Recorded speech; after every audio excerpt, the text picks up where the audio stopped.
This will be part one of how to collect and process the mercury water samples. So I have set in these coolers here. This cooler here is set for Whitebird and Reagan sampling.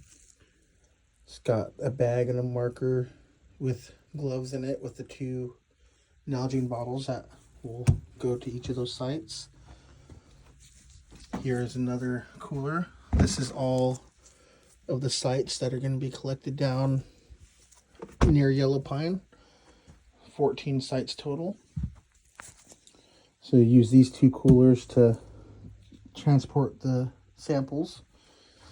So when you go to collect the water sample, you'll notice that there's a little bit of water in here already. So this is untested water that came from the lab, and we use this to clean the equipment. And so I'll pour some of this inside the jug when I'm done processing, so that way when I go to the next site, I'll have some in there, mix it around a little bit, and dump it out along the bank somewhere, because it shouldn't cause any harm, because it's just blank water from the lab. So we'll fill this up part way, put the lid on, swish it around 3 times, but when you're filling it up, you make sure that you're facing upstream and you're holding this away from you, so that way the water coming downstream into the Nalgene bottle is not being contaminated by anything coming off your clothing or any parts of your body. So you'll fill it up part way 3 times, swish it around really good, dump it out, and then the 4th time you'll fill it up clear to the top, put the lid on, and then you'll have these Ziploc bags to put it in. And you'll see here, I usually write this on there before I get the bottle wet, because otherwise it's hard to write on there. So you'll put the date and the time that the sample is collected, and you'll see there the name of the reach, and all that will correlate to the data sheet. So after you get it on ice, within 24 hours it needs to be processed. So you'll get it back to your lab space. I'll get everything organized and set up first. I'll get out my filter towers. I'll get out all my vials and everything that I need. I'll get everything organized. I'll get everything set up. That way, everything can be processed fairly quickly, and you can usually get through a sample in about 20 to 30 minutes. And so on these data sheets here, you'll see where it says site name, which is this one, for example, be South Fork Salmon River above East Fork Salmon River confluence. And so that would go here for site name. Project name is Salmon River HG study. Then you'll put the date the sample was taken, and then you'll put the time that the sample was taken. And you'll make sure you'll put those in those spaces there. And I have an example sheet up here for how you're going to fill out the rest. So you'll notice under sample medium, we're going to have this one water sample will split out into 5 different samples.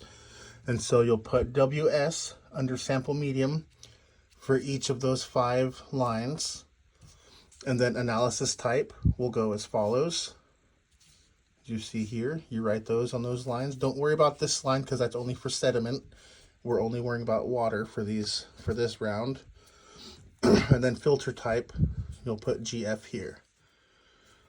And then for when at the end of the processing, you have to preserve the raw water samples that go into the Nalgene bottles. So you'll put HCl here. There will be an identification number. See, I have my HCl bottle here off to the side. You see 50% HCl, and then there's a bottle ID number there. So you'll take that DPK061DEN, and you'll write that under the preservative identification number. And for the 500 milliliter bottles, when we preserve those, we use 10 milliliters. And for the 250 milliliter bottles, when we preserve those, we use 5 milliliters. And you'll notice here, there is a little measuring cup inside here. about halfway up the cup is one line. That's 5 milliliters. And then right at the bottom of where this lid meets, there's another line, and that's the 10 milliliter mark. So that's what you'll use. And when we're doing this with the HCl, we have to leave at least 30 milliliters of acid in this bottle still, because we'll send it back to the lab and they'll test the acid to make sure that the acid itself was not contaminated. Because if it was contaminated, then it would contaminate any samples that it came into contact with. And so we'll save, so we don't use all of the HCl, we'll save about 30 milliliters to send back to the lab. And so after I get everything set up, I've pulled out my DOC vials, I've pulled out all the filters that I need. Now I can start going through and I can start putting on barcodes. And these coolers here, the green ones, this is where I get all of the sampling equipment from.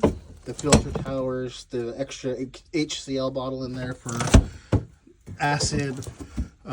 These are the 500 and the 250 milliliter vials. Up here is where I have the DOC vials and the lab wipes, because I'll make sure that I put lab wipes down before I start organizing. Up here is where I have the data sheets, I'll have extra Ziplocs, and I also have Ziplocs over here in that far corner. And I have some gloves, and this is the tape that we'll use to keep the filtered samples taped together so that they don't come open and become contaminated. So once I get this information filled out on the data sheet here, I start going through and putting on the barcodes for each of the samples. So this one sample here, I'll have to make sure everything's filled out correctly, and these barcodes will all correlate to this sample. So you'll notice on this 500 milliliter bottle, there's a barcode on the inside there on the bottle, and then there's also a loose one on that little piece of wax paper there. So I'll take that wax paper out, I'll take the barcode off of there, and that will go on the very first line. Then I'll take the barcode that's in the 250 milliliter bottle, and that will go on the second line. Now, when it comes to these filtered samples, you'll have these Teflon dishes here. These are the dishes that you will use to store these filters that are going to be inside these little Ziploc baggies that'll be inside this hard plastic case. You'll use these tweezers to pull them out of the baggie, and be very, very careful because they are delicate. But you will have this bag full. So for example, let's say I have 3 samples out here, which is why I have these 3 small containers here to represent those 3 samples. So I would have everything laid out. I would actually grab 4 of these Teflon dishes, because if you got 3 samples, you're going to want a 4th one on top to protect that last filtered sample. So if I got 3 samples, I'm going to want 4 dishes on top. There are 4 dishes altogether. And so you'll see here, there are little etches in the side of these Teflon dishes. And they have numbers on them. And so you'll match that number with the numbers that are on the barcodes here. And there's 2 sets. So one set of the numbers for each of these Teflon dishes will go on this 3rd line here. And then the other barcode that matches that will stay with the Teflon dish itself. Because then they can scan the barcode for the Teflon dish, and they can scan the data sheet and match those 2 barcodes together and know that the sample represents what it's supposed to represent.